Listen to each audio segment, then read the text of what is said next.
किसी समय की बात है। एक छोटे से गांव में हरिराम नाम का एक किसान रहता था। हरिराम मेहनती नहीं था।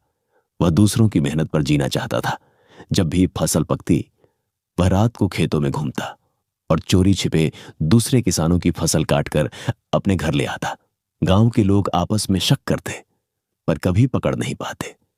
हरिराम दिन में बहुत सज्जन बनने का नाटक करता, मंदिर जाता, बच्चों को मिठाई देता और बुजुर्गों के पैर छूता। लोग कहते, अरे हरिराम तो बड़ा धर्मात्मा है। लेकिन असली सच सिर्फ हरिराम और भगवान जानते थे। एक दिन गांव में एक बूढ़ा साधु आया। उसने गांव के चौपाल पर लोगों को इकट्ठा किया और बोला, संसार में कोई भी काम ऐसा नहीं जो बिना फल के रह जाए। जो जैसा करेगा वैसा ही पाएगा। हरिराम यह सुनकर हंस पड़ा। उसने मन ही मन सोचा, अरे मैंने कितनी बार चोरी की है, पर कभी कोई मुझे पकड़ नहीं पाया। यह साधु भी बस डराने आया है। साधु ने जाते जाते एक वाक्य कहा जो हरिराम के कानों में गूंज गया।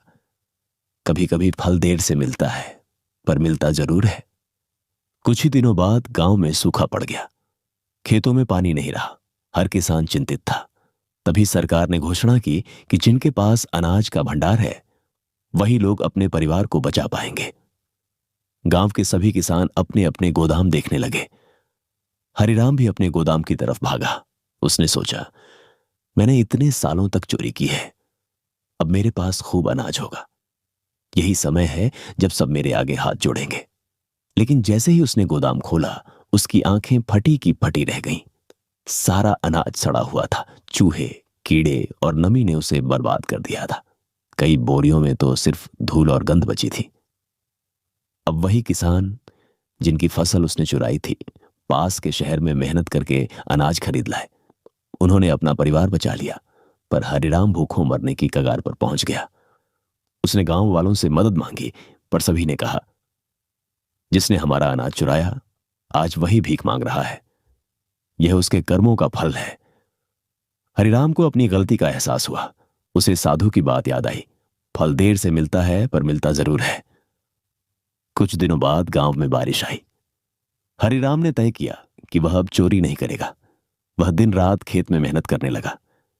धीरे धीरे उसका खेत भी लहलहा उठा। गांव वाले उसकी मेहनत देखकर बोले, अब तू सही राह पर चल पड़ा है।